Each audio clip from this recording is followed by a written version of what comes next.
Hi friends, എല്ലാവർക്കും നമസ്കാരം. പുതിയൊരു വീഡിയോയിലേക്ക് സ്വാഗതം. ഇപ്പോൾ 2024 അങ്ങനെ അവസാനിക്കുകയാണ്. അപ്പോൾ തീർച്ചയായിട്ടും 2025 ക്ഷേമ പെൻഷനുമായി ബന്ധപ്പെട്ടുള്ള വളരെ പ്രധാനപ്പെട്ട അറിയിപ്പ്. 4 മാസത്തെ തുകയാണ് ലഭിക്കേണ്ടത്. ഇത് എപ്പോഴാണ് ലഭിക്കുക, ഇത് സംബന്ധിച്ചുള്ള വിശദമായിട്ടുള്ള അറിയിപ്പുകൾ ഇന്നത്തെ വീഡിയോയിൽ ഉൾപ്പെടുന്നുണ്ട്. എല്ലാവരും വീഡിയോ പൂർണ്ണമായും കാണുക, വീഡിയോ ലൈക്ക് ചെയ്യുക. ചാനൽ ആദ്യമായിട്ട് കാണുന്നവർ തീർച്ചയായിട്ടും നമ്മുടെ ചാനൽ ഒന്ന് സബ്സ്ക്രൈബ് ചെയ്യുക. ഫേസ്ബുക്ക് വഴി വീഡിയോ കാണുന്നവർ ഫേസ്ബുക്ക് പേജ് കൂടി ഒന്ന് ഫോളോ ചെയ്ത് വെക്കുക. നമുക്ക് നോക്കാം, നമ്മുടെ സംസ്ഥാനത്ത് സാമൂഹ്യ സുരക്ഷാ ക്ഷേമ പെൻഷൻ ക്രിസ്മസിനോടൊക്കെ അനുബന്ധിച്ച് 2 മാസത്തെ വിതരണം ചെയ്യുമെന്നാണ് സംസ്ഥാനത്തെ ധനകാര്യ വകുപ്പും അതുപോലെ തന്നെ സംസ്ഥാന മുഖ്യമന്ത്രി ഉൾപ്പെടെ പറഞ്ഞത്. അതായത് ഈ ഒരു മാസത്തിനുള്ളിൽ തന്നെ 2 മാസത്തെ തുക വിതരണം, അതായത് കുടിശ്ശികയുള്ള 2 മാസത്തെ തുക വിതരണം ചെയ്യും. ഈ ഒരു വർഷത്തിനുള്ളിൽ കുടിശ്ശിക വിതരണം ചെയ്യുമെന്ന് പറഞ്ഞിരുന്നു. ബാക്കിയുള്ള 3 ഗഡു മാത്രമായിരിക്കും അടുത്ത വർഷത്തേക്ക് ഉണ്ടാവുക എന്നാണ് ധനമന്ത്രിയുടെ ഭാഗത്തു നിന്നും അറിയിപ്പ് വന്നിരുന്നത്. അതിലൊന്നും ഇപ്പോൾ കാര്യമില്ലാതായിരിക്കുന്നു. 4 മാസത്തെ തുക ഇപ്പോഴും കുടിശ്ശികയാണ്. 1 മാസത്തെ തുക മാത്രമാണ് ഓണത്തോടനുബന്ധിച്ച് നമുക്ക് അധിക വിഹിതമായിട്ട് ലഭിച്ചത്. അപ്പോൾ ഇനി ലഭിക്കാനുള്ളത് 4 മാസത്തെ കുടിശ്ശികയാണ്. ഈ 4 മാസത്തെ കുടിശ്ശിക എന്ന് പറയുമ്പോൾ എല്ലാവരും ചോദിക്കുന്നത് അടുത്ത വർഷം അവസാനത്തോടുകൂടിയൊക്കെ പൂർണ്ണമായിട്ടും തുക വിതരണം ചെയ്യുമെന്ന് സർക്കാർ പറഞ്ഞു.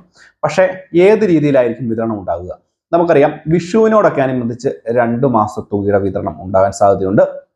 കൂടാതെ ഓണത്തോടനുബന്ധിച്ച് മാത്രമല്ല, അടുത്ത വർഷം അവസാനത്തോടുകൂടി ബാക്കിയുള്ള 2 ഗഡു തുകയുടെ ഒരുമിച്ച് പൂർണ്ണമായിട്ടും വിതരണം ചെയ്യും. കാരണം 2026 നിയമസഭാ ഇലക്ഷൻ വരികയാണ്. ഈ ഒരു പശ്ചാത്തലത്തിൽ കുടിശ്ശികയുള്ള തുക, ക്ഷേമ പദ്ധതികളായിട്ടുള്ള തുകകളൊക്കെ കറക്റ്റായിട്ട് വിതരണം ചെയ്ത് അവസാനിപ്പിക്കാൻ ആ സമയത്ത് സംസ്ഥാന സർക്കാർ പ്രത്യേകമായിട്ട് ശ്രദ്ധിക്കും. അല്ലെങ്കിൽ വീണ്ടും ഇലക്ഷനിലേക്ക് പോകുമ്പോൾ അത് വലിയ രീതിയിലേക്ക് തിരിച്ചടി ഉണ്ടാകും എന്നുള്ള ഒരു തിരിച്ചറിവുണ്ട്. മാത്രവുമല്ല, ഇനിയുള്ള സമയത്ത് ബഡ്ജറ്റിലൊക്കെ തുകയുടെ വിതരണത്തിന്റെ വർധനവ്, അല്ലെങ്കിൽ ഇപ്പോഴത്തെ 1600 രൂപയിൽ നിന്നും 1700 രൂപയിലേക്ക് വർദ്ധിപ്പിക്കാനോ അല്ലെങ്കിൽ 1800 രൂപയിലേക്കോ വർദ്ധിപ്പിക്കാനുള്ള സാധ്യതയുണ്ട്. അതുകൂടാതെ അടുത്ത വർഷം അവസാനത്തോടു കൂടി തുക ഒരു 2000 രൂപയിലേക്ക് കൊണ്ട് എത്തിക്കും എന്നുള്ള കാര്യത്തിൽ യാതൊരുവിധ സംശയം വേണ്ട.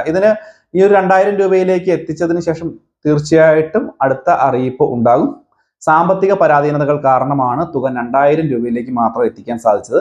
അല്ലെങ്കിൽ 2500 രൂപയിലേക്ക് എത്തിച്ചതിനെ കേന്ദ്ര സർക്കാരിന്റെ നയം പ്രകാരമാണ് ഇങ്ങനെയുള്ള ബുദ്ധിമുട്ടുകൾ ഉണ്ടായത് എന്നുള്ള പരാതി തീർച്ചയായിട്ടും പറയും. അത് എന്തായാലും ചെയ്താലും ചെയ്തില്ലേലും പറയും.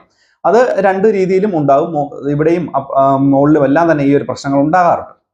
അതുപോലെ തന്നെ ഈ ഒരു തുകയുടെ വിതരണം അടുത്ത മാസം ഇനിയിപ്പോൾ തുകയുടെ വിതരണം നടത്തുമ്പോൾ 1 മാസത്തെ തുക മാത്രമേ ലഭിക്കുകയുള്ളൂ. പുതുവർഷത്തോടനുബന്ധിച്ച് തുക കൂടുതലായിട്ട് ലഭിക്കില്ല.